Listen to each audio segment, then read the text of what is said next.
Hello Gaudi class and welcome to history. The good news is today we're going back to history, so we're going back to looking at the past. And I have to be honest, I think this is one of my favourite topics when it comes to space. I love the idea of a man walking on the moon. I love the idea of someone being on the ISS and the whole idea of the ISS being above us and looking down at this big blue and green ball that they can see. And if you ever look for the ISS, you can actually see it, especially at night time. It's just like a little light that passes in the sky, that it's so small for us, and yet when they look at us, it's so big. But this, a history topic, William Herschel, I really enjoy because it's close to home. It's about a human being, so didn't go into space, looked at space, but actually, as you'll see when we will get into it, has a connection to us and has something in common with us. So we've never been on the moon, we've never been to the ISS, but we have done something that William Herschel has done. So let's see if we can have a look at that. And at the end of the lesson, we can talk about what it is that we have in common with William Herschel. So this is William Herschel. So what I want you to do is just pause the video quickly and have a think about what you can tell from William Herschel just from looking at this picture. And we can see, because we've done different things from the past before, that William Herschel lived a long time ago, because this isn't a photograph, this is a portrait. And we can see from his clothes that he isn't living now. These are not modern clothes. So I particularly like the cravat around his neck and the frills. So this is a man who lived a long time ago, and actually he's wearing a wig as well. So William Herschel was born on November the 15th, 1738. So that is nearly 300 years ago. And he was born in a town called Hanover in Germany. His father, Isaac, was an oboist, and he gave him lessons in the oboe, which is this instrument you can see here, and the violin, and he wanted him to be a musician. He also learned to speak French, and his French tutor encouraged him to study science. I'm going to have to keep moving my photo today. I'm going to have to keep moving my face today because I keep covering up different parts. In 1756, he moved to London and he got his first job as a music copyist. Now, a music copyist is someone who writes music, copying it from someone else. So in these days, they didn't have photocopiers or cameras. So if one person had a piece of music that they were playing and someone else wanted to play the same piece of music, someone would have to copy it so that they could both have it. So if you imagine a whole orchestra of people, someone would have to copy that music 40 or 50 times for everybody to have it. So it's a skill, because music isn't written quite the way we write English, if you've ever seen a piece of music. So a music copyist was somebody who just copied pieces of music so that everybody could play the same piece.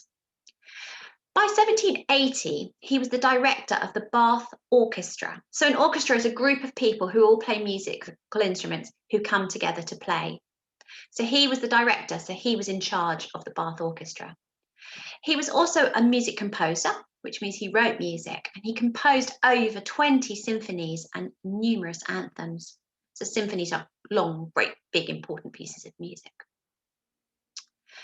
I did tell you I was in the way. Let's head down to the bottom today. So what do you notice about these pictures? So they're in, you can see it's quite old-fashioned, everything that's inside it. So you can see what the house looked like. So these pictures weren't taken at the time of William Herschel, because like I said, they didn't have cameras. These pictures would have been taken about 100 years ago. And you can see from them, they're in black and white, so they're old pictures. They didn't have colour photography. My daughter quite often asks me, was the world in black and white? No, the world wasn't in black and white. The world was always in colour. There just wasn't the ability to take things in colour. You couldn't make films and you couldn't take photographs in colour. So if you look at old portraits or old paintings, they're in colour, but photographs are not, they're in black and white. So this was his house in Bath. So as Herschel was learning more about science, he became interested in the sky. And he wanted to be able to see everything that he couldn't see with his eyes. So he decided to make his own telescope and investigate the sky. So the first evidence of this, of his interest in the sky, was found in his diary, which dated back to 1766. That's 255 years ago. In his diary, something he was writing about his life, he was explaining how he was interested in astronomy, which is the study of the sky and the planets and the stars. Astronomy. Astronomy. Astronomy. Excellent. At the time, there were only 6 planets. And when William Herschel became interested, nobody had discovered any planets that couldn't be seen without the naked eye. So the naked eye basically means if you looked up at the stars with nothing else, you would be able to see it. So no one had ever been able to discover anything other than that. On March 13, 1871, William Herschel was searching the sky with his telescope from his garden, and he discovered that something that he thought was a comet. Later, he realized that it wasn't. He had discovered a planet, Uranus. He discovered the 7th planet, and this was the first new planet to be discovered since ancient times. There's a bit of a joke here, and it says, so you've got William Herschel saying, I say, why is that planet moving so slowly? And the planet saying, sorry, why is that comet moving so slowly? And I've ruined that joke completely. Let's try again. William Herschel is saying, I say, why is that comet moving so slowly? And the comet is saying, because I'm a planet, and planets move much slower than comets do. And those are pictures of Uranus. So he named the planet the Georgium Sidus in honor of King George III, but the name was later changed to Uranus. He became famous overnight. So King George III hired him as a private astronomer, so just for him, and he moved to Datchet, which is not very far from here. He then moved to Windsor, and after that, he moved to Slough. So there you go, that's what he has in common with us. He lived in Slough. And this is his house in Slough. I'm going to go this side of the room now. It's a very nice looking house. He lived in Windsor Road. The house isn't there anymore. It got knocked down in 1963, which is a shame. Where should I go? Should I go in the middle? Because I don't know which corner. Oh, let's go in this corner here. I'm trying to sit in corners out of your way. So here are some more facts about William Herschel.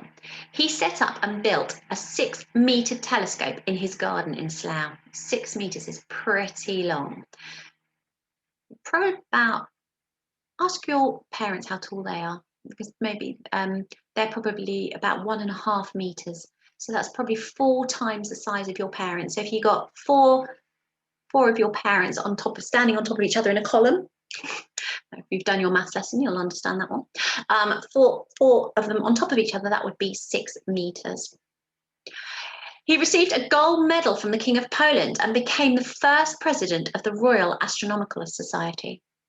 And while living in Slough, he discovered 4 moons, 2 orbiting Uranus, going around Uranus, and 2 orbiting Saturn. William Herschel accomplished many other things in his life. One of them was this 40-foot telescope that he built in Slough. And he died on August the 25th, 1822, in Slough, and he was 83 years old. So his telescope, there we go, his telescope was constructed between 1785 and 89. So it took him 4 years to build at his home in Slough. And it was the largest telescope in the world for 50 years. So it took 50 years for anyone to build a larger telescope. So we've got some places in Slough, and you might recognise some of these, that are named or built to show respect for William Herschel, and what he did around here. So this is Slough Bus Station, and William Herschel was interested in looking at how light travelled. So this is supposed to be how an idea of how light travels, that shape there. This is the Observatory Monument on Herschel Street, a street named after him, in Slough, where they think that the telescope was positioned for a very long time. It's not there now. And we have the Observatory shopping centre, which was named after his observatory. So he discovered Uranus in 1781, which is 240 years ago. Long, long, long before NASA was founded, and even before Neil Armstrong landed on the moon. Neil Armstrong landed on the moon in 1969, which is only 52 years ago. So over nearly 200 years later. So all these things that have happened since William Herschel's life that he couldn't even have imagined. So here are some things to think about. Can you think of what has changed since William Herschel's discovery of Uranus? So not just man walking on the moon or being able to go into space, but just even planes flying. People didn't fly in those days. No one had ever flown. What sort of technology do we have that didn't exist then? So just telephones, televisions, radio, the ability to talk to other people and tell them what you found. Definitely not computers. What do you think inspired William's curiosity in space and what is beyond the sky? So I think he probably spent a lot of time in his room just looking out the window. And I wonder what's up there. I wonder what would happen if. And the next question, which is going to lead on to our task, what do you think lies beyond the 8th planet? So we have up to Neptune now, which is the 8th planet. What is beyond that? And what we're going to do today is we're going to invent something in space. So this isn't real. This is totally up to you. This is a fun activity for you to make your own planet. So you're going to be an astronomer like William Herschel, and you are going to discover a planet that never exists, doesn't exist. Okay. And what you're going to do is you are just going to draw it, colour it if you've got colours, and give it a name. And that's your project for today. So you are going to be an astronomer like William Herschel, and you are going to discover your own planet. And I look forward to seeing all your amazing planets and their fantastic names. And please remember to give your planet a name with a capital letter at the beginning. Names need to start with capital letters. And I look forward to seeing all of those on Tapestry.